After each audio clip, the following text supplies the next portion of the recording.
sounds with Nathaniel Puente. And before we pull up Nathaniel here in a second, I want to give a little rundown about what he's going to be talking about. So not only did he get a one-on-one with an awesome indie folk band, Dispatch, which you may have heard that name before. We'll talk about that.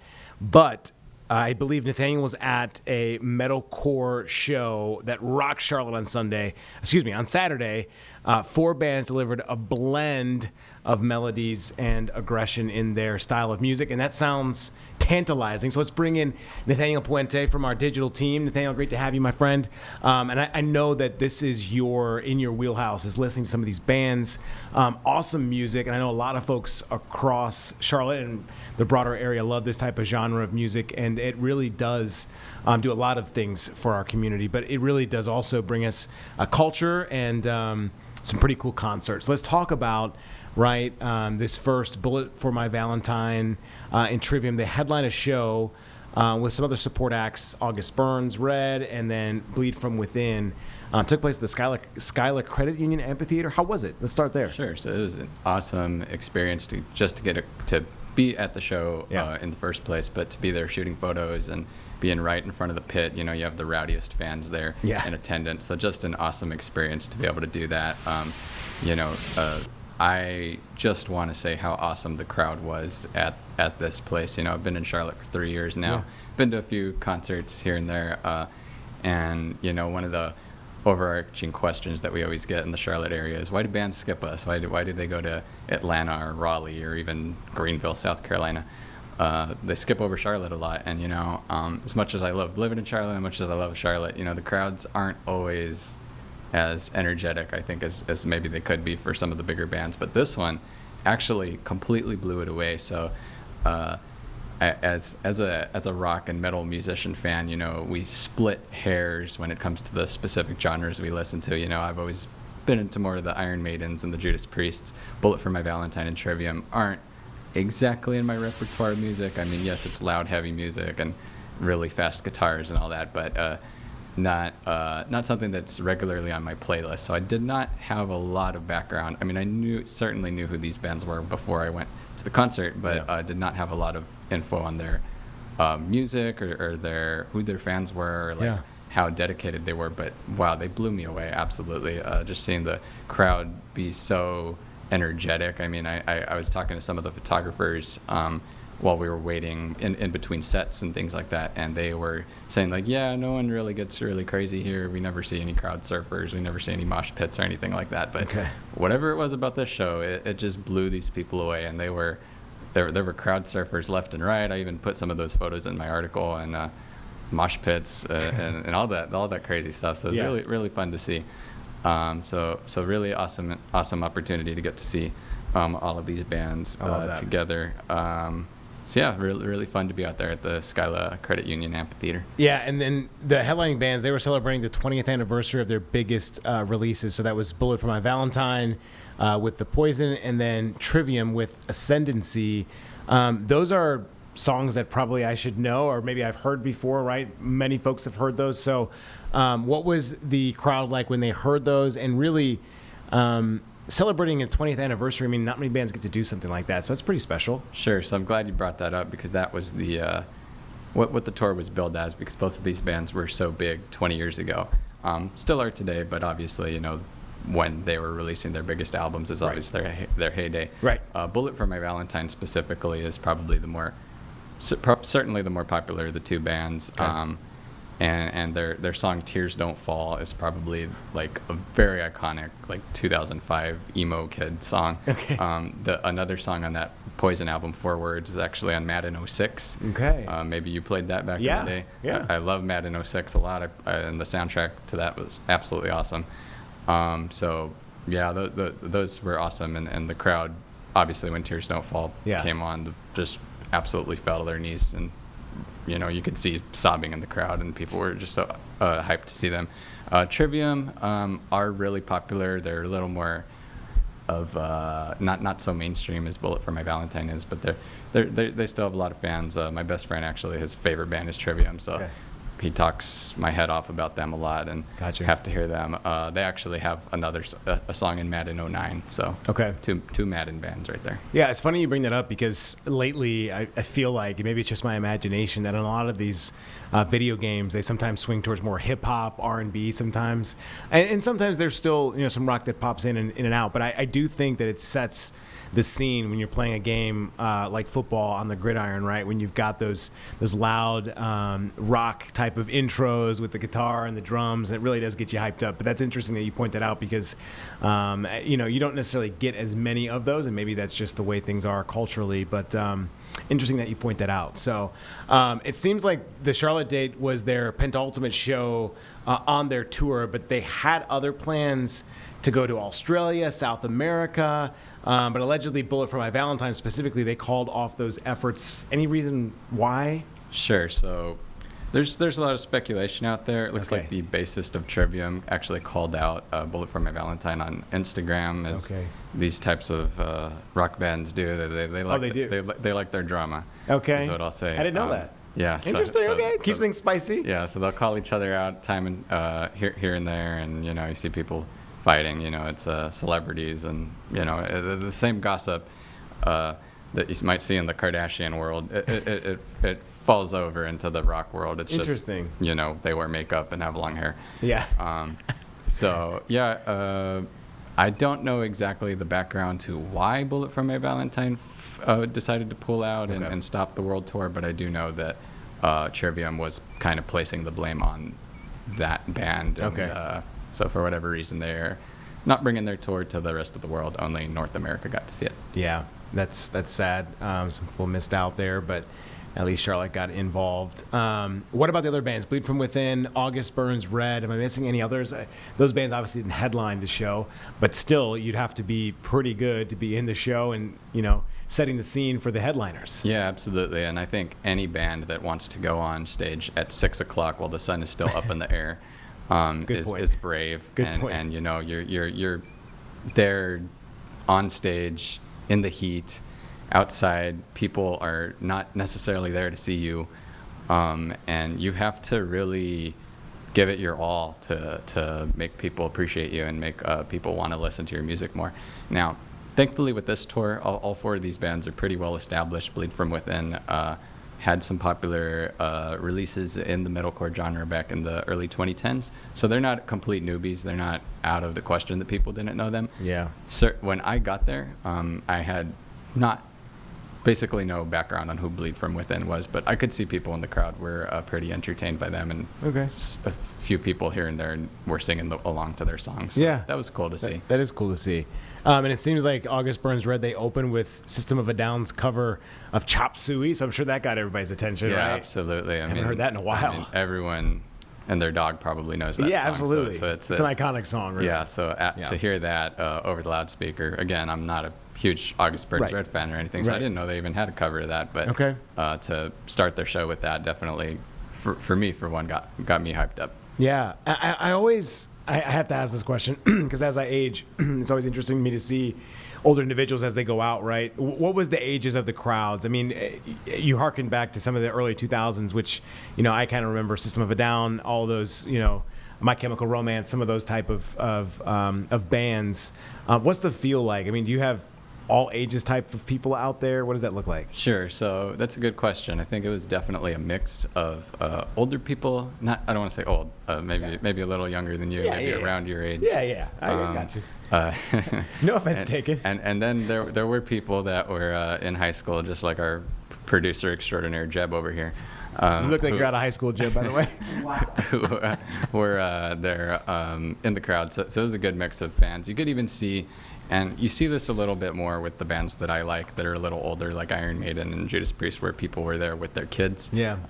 And now at this point, it's their kids are my age, and the parent is my dad's age. But here at this show, it was people had their kids, and their kids were maybe 10 years old or 12 years old. So it was cool to see the families starting to get along to these shows.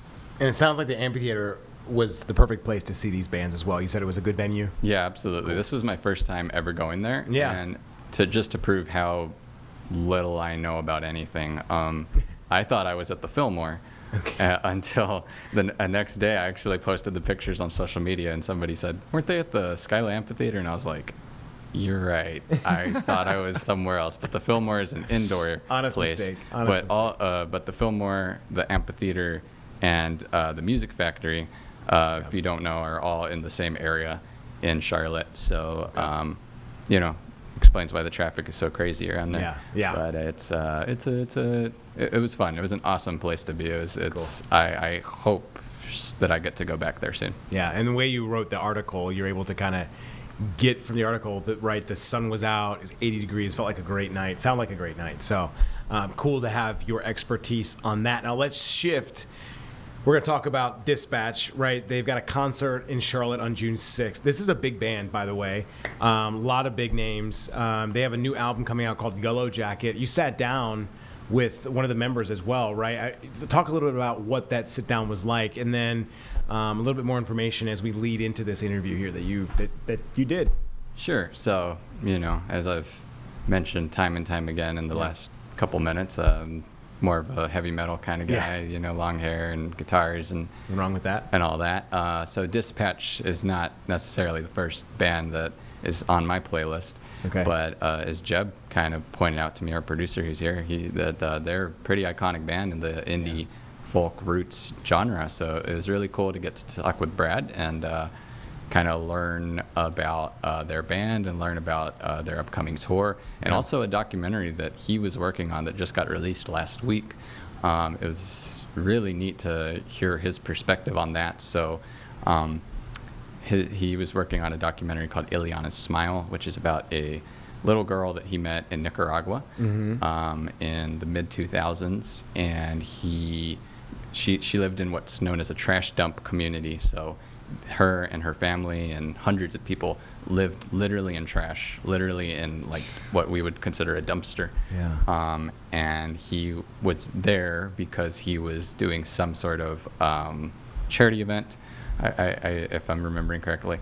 And he ran into her and her family and was just devastated that these children had to live like this, and the unfortunate things that they had to go through, and people take advantage of them and things like that. So he really wanted to turn that pain into purpose, and he was able to create a school in her honor so that people in the area could have people that have hope in them and just give them a better life. So it was amazing that he was able to do that, and he had been working on this documentary for 11 years. Okay. And finally got it released last week. And it's available on all the streaming platforms. We get to that in the interview, and of course all this information is on our website as well. Yeah. WCNC.com, and you can read this story. And so talking with Brad was awesome. Yeah. Before we get to that, I want to just say a couple of things, and then we'll go to the interview here. So again, this is going to serve as the official launch pad for the band's highly anticipated new album, which is Yellow Jacket. So Nathaniel was able to speak to the Dispatch vocalist, guitarist, and drummer Brad Corrigan, and he did talk about, as Nathaniel pointed out, his anticipation for the new album, the upcoming tour, and Ileana's Smile, this new documentary that really has a hold on him. Very interesting to hear. So we'll go to this, as Nathan already did this, but we'll get more information from it right now. Really cool to get to talk to you. You guys have a big tour coming up. You're going all across the country. Your first dates are in the Southeast, including here in Charlotte on June 6th, which is the release of your next upcoming album, Yellow Jacket. Oh yeah, that's release day in Charlotte. Nice. Yeah, so cool for us that we get to have you guys here in our city on the same day your album comes out. Right on. So tell me, how are you feeling? How are the nerves? A couple weeks out from the tour, how's everything going right now? Oh man, I mean, this is the fun part of anticipating a tour that's also connected to a new record. So, I mean, we love playing shows every year, but there's something really special about imagining what your new songs are going to sound like live and rehearsing for that, but not yet having done it.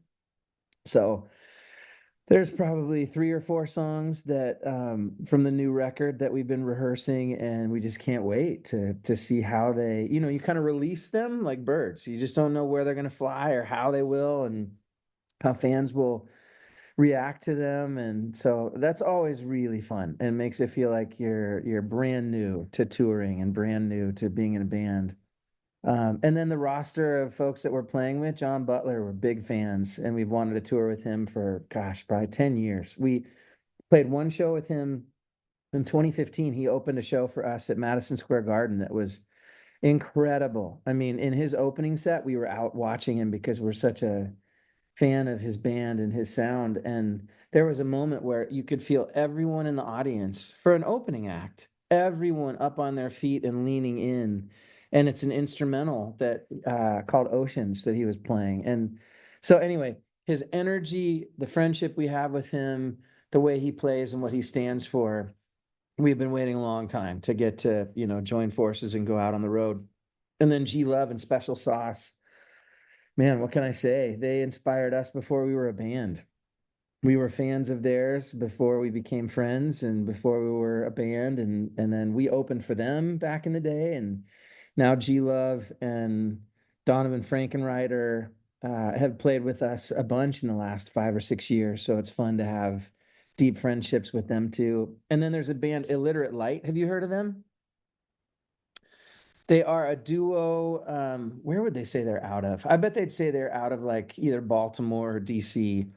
Um, and they are a two-piece that sounds like a six-piece. They are so good and so rock, just pure energy. And I'm actually their lead singer is like a little brother to me. I met him when he was probably 8 years old. I'm really good friends with his family.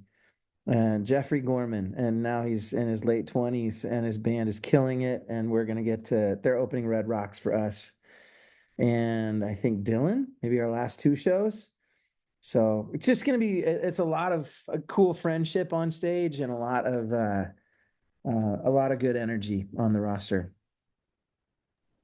Awesome. That's great to hear you have so much appreciation for the people you're sharing the stage with. A lot of headlining bands might not want to get shown up or might not want to have some super talent there with them, but it sounds like it's a big pot of love that you guys got out there. So really neat, really neat. Looking forward to you guys here in Charlotte on June 6th. So you mentioned Yellow Jacket and how you're going to have a couple songs from that album on your tour. How do you kind of determine in a set list? Obviously, you're touring for this new album, but you have a lot of songs that fans have come to know and love and want to hear. How do you kind of make up a set list and decide what makes the cut and what doesn't?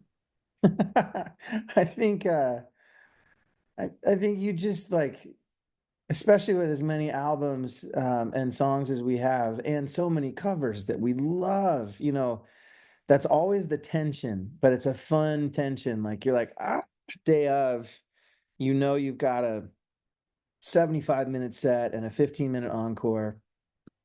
Chad and I have this long list of songs that we're pulling from, and we're kind of just constantly trying to puzzle piece together, a unique set where the songs aren't in the same order, and trying to touch on lots of songs over the course of an entire tour. So some songs you might play 2 or 3 times on a tour. Others you might play, I think we have almost 40 shows. So I bet there are some songs that we'll play 37 times out of 40, that are just like they're an anchor for the set. It's just a matter of where they go. But it's part of the fun of what makes each night feel new, is just trying out like, okay, we've never done this cover before, or we've never done these new songs before, or we'll start acoustic here and we'll end electric here. And playing with all those dynamics, I think, is what makes us feel like pretty stoked to show up day in and day out. Awesome. Well, you have that new album coming out on June 6th once again. But you already have a lead single that you guys have released from it, Whisk Me Away, which in your liner notes I was given, it's slightly different from a lot of some of the other stuff you've released in the past. I was listening to it on my way into work today, and it is guitar driven a lot more than some of the other music you've released in the past. What was the inspiration behind releasing something like this after making music in a different way for so many years? I think you just never know where you are in time. But I know that Chad and I and our whole band, we love the Allman Brothers. And I think Chad wrote this song, like, oh, I hear a guitar riff and I hear a harmony behind that guitar riff, and that could feel like we're moving in the direction of how the Almonds, how we imagine they might have written a song like this. And then Chad's mind in terms of how he creates story and lyric. I mean, for me, it's so fun to hear what he's working on. And I think I'm probably in my strongest suit when I'm helping to sing harmony and arrange how the vocals land into the song shape. So it's got a really good feel to it, and then also just its energy. This seems like it would be one that people would be really stoked to sing along and very up as they're listening to it. So kind of hits on all cylinders there. Awesome. And do you have a favorite song from the upcoming album that you're hoping that fans really gravitate toward? Good question. There are two that I'm really curious about. One is called Night Young, and it's like this down home blues driven uh slide guitar riff. And then we reached out to our friend Rashawn Ross, who's the trumpet player for the Dave Matthews Band, and he played some trumpet tracks on it that are just like that are awe-inspiring. They're really fiery. So I'm curious how that is going to feel and resonate when we play that live. And then there's another one that feels like a Black Sabbath, kind of like a 70s riff called Hush Money. And I think it's just an interesting, um, it feels cinematic to me. Like when I listen, every now and then I'll listen to a song and it feels like it has color and cinema to it.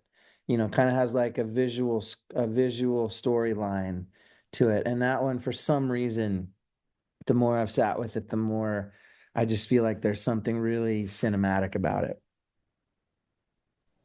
Yeah, well, I'll definitely be looking forward to the Black Sabbath related song. Uh, so I want to. This has been a big year for you, not just because this album, not just because you have a big tour, but you also had a documentary that you worked on that was released recently. Ileana Smile, tell me about that.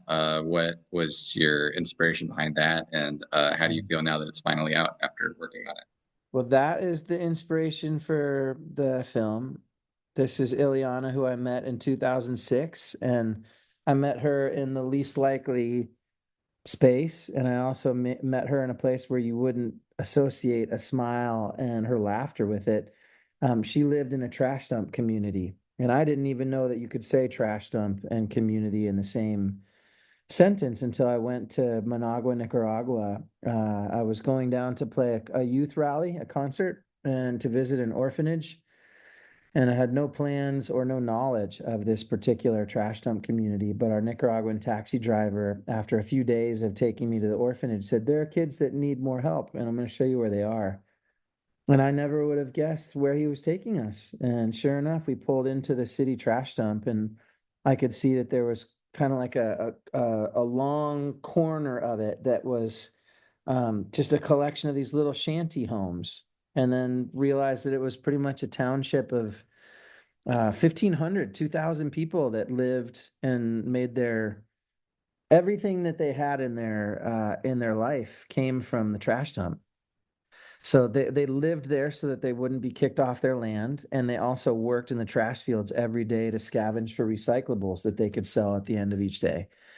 So, they were working really hard and they were beautiful people, but seeing the kids in such a toxic landscape and just the dangers that were there and seeing him barefoot, and it was really heartbreaking for me and inspiring, thinking what if anything could we do to help. So it began a journey for me realizing that music is the highest language, and so any form of art can speak where your words fall short. So beating a drum, playing guitar, singing, dancing, all of us were together and connected, and the same thing would happen around painting a mural, anything artistic, or sports. Kick a soccer ball, and all of a sudden you're all kind of speaking the same language and connecting. The sad part of the story is we didn't realize how menacing forces there were in the trash dump, and one in particular was child prostitution. And so Ileana and her sister had been abused. I don't know how or when, but we discovered that they all had HIV, that all the sisters in their family had HIV, and Mercedes died in 2009 and Ileana died in 2011, and left such a massive mark on our hearts, and also such a massive hole in our lives, and the way that we were envisioning serving and walking with these kids, that we just thought, what could we possibly do, and how can we do anything in our power to prevent this from happening again to other children that were in similar circumstances. And so we were able to build Ileana School of Hope in 2018 after years of fundraising and working toward this film. And now we're just really excited that we're partnering, I hope, indefinitely into the future to build a bigger and stronger school with more capacity, so that every child there is safe to flourish and learn and dream and write their own stories. So the film Ileana's Smile tells Ileana and Mercedes stories, and we just want to honor them and carry their lives forward so that they're seen and not forgotten. And then all the funds from that particular film will go to paying for Ileana School of Hope and expanding it and sustaining it into the future. So it's a powerful film, it's a beautiful film, and it's a tragic film.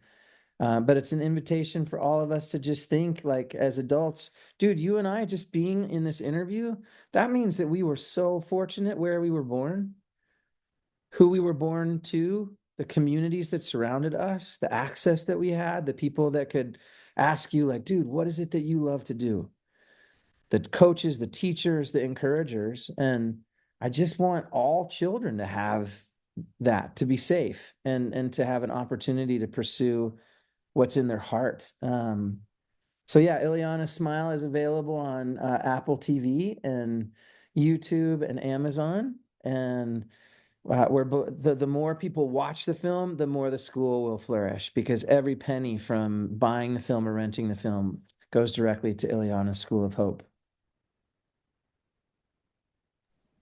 Great. And obviously a very tragic story, but really glad you were able to shed some light on the situation, and hopefully sounds like a lot of good is coming out of it. So it's only been out for not even a week yet, but what's the response been so far? How have people reacted to your film? Oh man, Nathaniel, it's been so cool to just to get texts from people from over the years, and to also look at, Instagram DMs and emails from people that I don't know, and just hear how people are processing it. And um, it just feels so, it took 11 years to finish. I thought it was going to take two, and it took 11. So it feels really good to just have her story in the world now, and to wonder, where will it go? What will it inspire? And how will people feel as they engage with this story? But I think what I'm the most excited about is just knowing that the connection between the film and the school on the ground and the teachers who are there giving their lives to these kids, like, it exists now. And it's just, if you and I watch it and tell one other person to watch it, and that person watches it, tells one other person to watch it, it could go around the world. Like, it can go anywhere. And eventually, enough money will come from that too, that these teachers who are dreaming that they can serve more and more kids, it meets their dream. And then they're stable and they can have arms wider to reach more kids. So I think it's just this loop that I'm like, oh, this is so good. Art and story and song and film and cameras can tell stories to open our eyes to new things. And if there's a place where we can contribute a little bit of money and a lot of heart, it might change the world. I mean, you just never know. For sure. And obviously you said you were working on this for 11 years. What was kind of the motivation to keep it going after maybe you had a fork in the road, or something happened? What was the what was the motivation to really finish and see this thing through? Yeah, the primary motivation is I felt like Ileana and Mercedes welcomed me into their family as if I was a brother or an uncle. They treated me like I was a part of their family. I felt like they would have done anything for me. And I felt like they were becoming a part of my family. My parents came to meet them in Nicaragua. My sister Kelly came down. She brought her kids. I wanted everyone in my family to know Ileana and Mercedes. And when they died, I was so heartbroken and so angry. It didn't need it shouldn't have gone that way. No child should ever be unsafe to that degree. No child should ever face what they faced and have their lives cut short. They lived to Mercedes was 17 and Ileana had just turned 18. And so as it took longer and longer and longer and longer to finish the film, it didn't really matter to me. I was like, as long as I'm alive, I'm going to keep showing up to this thing. And even if I didn't finish it, I believed someone else would. Um, so there's some divine energy to how I met her and her sister and their community. And then this sense of like, the story's going to be told. And for the moment, I hold a part of the story. And so I'm going to do my best to finish what I can and then release it. So man, I'm so grateful that it exists and that people can watch it anytime, anywhere they are. And I just I believe wholeheartedly that hope is going to be the final word on this, and that there are lots of kids that will say, "I never knew Ileana, but I'm so grateful for her school, and I'm so grateful for the way that those teachers treated me and the doors they opened for me." And that's enough. That's enough of a reward. Is this a kind of philanthropic work something that you've always been something you've always leaned toward, like even back before you met Ileana, even back when you were first starting your band? Is this something you kind of hoped to do, or was this kind of just a chance of fate thing that you two met and then it kind of snowballed from there?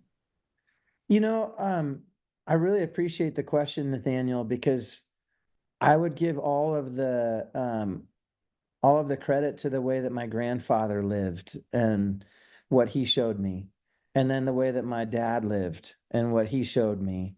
And my mom also was incredibly generous. So, like, the people that had the most impact on me as a kid were showing me, like, here's what life is about. Life is about serving and uplifting others because they're going to serve and uplift you someday when you need it. Life is about putting your arm around people that you don't understand. It's not about othering them and judging them. Life is about hope. Life is about love. Life is about faith. Life is about our spiritual being and asking the question, like, do we belong to each other or do we not? Because if we do, then Nathaniel, what you lack, if you need it and I'm with you, I'm believing that I can meet your needs. And I'm also believing like, dude, you'll be there for me if I'm in a place like that. So to be raised that way and to think of these spiritual giants in my life. I mean, my parents are still alive. I'm grateful. Um, but like my grandpa died ages ago, but the way I watched him serve people, like he ran a homeless facility in downtown Denver. And I remember watching him, you know, every person had a different story. Every person had a different situation. Some were mentally ill, some were just on the outs for, a period of months. And he just looked at each of them like they were inherently valuable. And he wanted to know their name and he wanted to call them by name. So I think that kind of gave me this predisposition of like, well, I love music and I love, I grew up playing sports and I was so fortunate to get to do all of those things. But each time I got an opportunity to be on a bigger field or a bigger stage, it was like, well, this is fun. I can't believe I get to do this. And man, who can I do this for? Like, what's the bigger story? I think I'm a part of something bigger. How can we leverage this for people that don't have this? It's great. It's really good to see people use their talents and their fame, if you will, for good and to use that for something great. So great that you're able to do that. I want to get back into the music a little bit. You mentioned Sure. how much how you grew to bigger stages and everything. Well, I was actually reading that your first concert that you guys had way back before you were playing big stages and selling millions of albums and all that. Your first concert was in Durham, in North Carolina, at Duke University. So that's really cool. At a So place that paid us with burritos, Nathaniel. We played for burritos, the Cosmic Cantina. it's really cool that you guys able to do that and then build yourselves up. So is it some what I know you guys aren't from here, you're from Vermont, but is it a little bit of a homecoming whenever you guys come back to North Carolina and remember and Sure. you Yeah. remember what it was like? Oh yeah, man. Like we jumped in a Suburban and we were on tour. We drove from Vermont down to Duke and it was our first time ever going somewhere to play a show outside of our home state. And Chad's sister Farley went to Duke. And so we played the Cosmic Cantina and I think we played a couple of like quad shows for fraternity sorority events or we anywhere anywhere that people had food for us or beer or gas money, we would play. So we remember that so vividly. And I think, there's something special about North Carolina music fans. That Raleigh, Durham, Chapel Hill, like Wilmington, Asheville. I think we have 4 shows in North Carolina. That's more than any other state. So that says something. You guys are serious about music and have some incredible venues. And I think you just support live music better than most states do. So it's going to be a really fun time to come down there and play all those different venues and remember over the years the times that we've crisscrossed the Carolinas. Awesome. Well, definitely looking forward to it here in Charlotte. And just lastly, if anyone out there has never heard of Dispatch or never heard of any of your work, what would be your pitch to them to come and check you guys out this summer? Yes. I think our pitch would just be, we think we've put together, an incredible bill of artists that just live for the stage. We love to sing. We love to, have the crowd sing along with us, and we love the live improv of every night. So anyone that just wants to come and kind of surf those waves with us and hopefully be filled with a lot of positive energy, we'll be there and the harmonies will be strong and the jams will be long and we just love to have you out. Awesome. Well, Bradley, I know you got to go, and I know you got a really busy schedule, so much on your plate coming up. But we really appreciate you taking the time to talk with me today, and hope you guys have an awesome tour. And can't wait to see you guys down here in Charlotte. Thanks, Nathaniel. Want to toot our own horns one more time because WCNC Plus allows us to bring original content like this, especially directly from our people. Nathaniel said he wanted to create this Charlotte Sounds segment, which we think is so interesting and I think unique, right, Nathan? Because it's a very unique atmosphere for indie bands to come. We have a really good music scene. Obviously, we have a lot of people that stop here. We've had Pitbull, Bad Bunny, Kendrick Lamar a couple of weeks back. We had the festival. I want to call it Forecastle, but that's not the right one. But you know what I'm talking about. So, yeah, just talk about why this is such a good platform to have something like Charlotte Sounds and really why you created this from your own imagination. Sure. So this is the first of hopefully many, many, many, many artists that we'll get to feature and little segments we get to do here on WCNC Plus. And I think it's an amazing opportunity for musicians and artists to share their work and be, get their name out there a little bit, because there's, as we were talking about during the interview, there's just so much going on in Charlotte. There's so much music, whether it's a big band like Dispatch coming down, or whether it's a local band trying to get started, or local artists or local rapper, or whoever it might be, right, trying to get their name out there, and they just need that push. They need somebody to believe in them and to put their name out there so that everyone can see how wonderful they are. I mean, how many times have we been here, just putting our newscasts together, and we hear local person from The Voice, like someone from Harrisburg or someone from Catawba County is on The Voice, and Right. it's the first we're in the newsroom kind of hearing of this person. We should know who but- those people are. But we should know who they are like Yeah. way ahead of time. I mean, they're in Right. our backyard. Right. So Talented individuals. hopefully with this platform, we'll be able to champion these people more, bring them in Mm-hmm. the studio, and even if it's a big band coming down here, just show that these things are going on in Charlotte, and these bands are coming around here and are checking out the Queen City. Yeah. 'Cause, it's awesome. So, just want to shout out to anyone out there who knows any artists, who knows any bands who they really want to be featured. We appreciate if they were in from the Charlotte area, but obviously Carolinas are cool.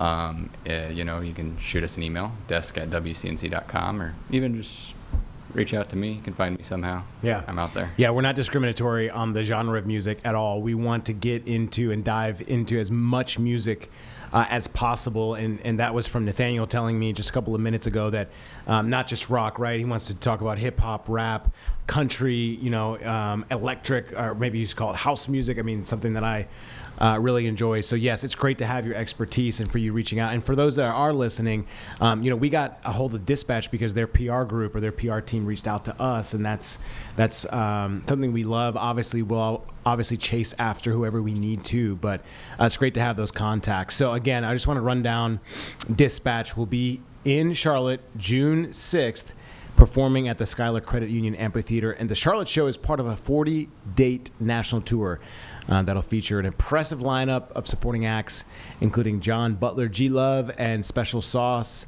Illiterate Light as well. So sounds like there are a lot of artists slated for the June 6th date, and Schuyler Credit Union Amphitheater, man, it's going to be lit up, I'm sure. So, Nathan, it's great to have you here. Again, Nathaniel Puente from our digital team, highlighting Charlotte sounds in this segment at 8 o'clock, the first of many. So good to see your face. And I like the long hair, by the way. I like the long hair. All right, Nathaniel, great to see you, man. Thank you. Thanks for having me. Oh, great to have you.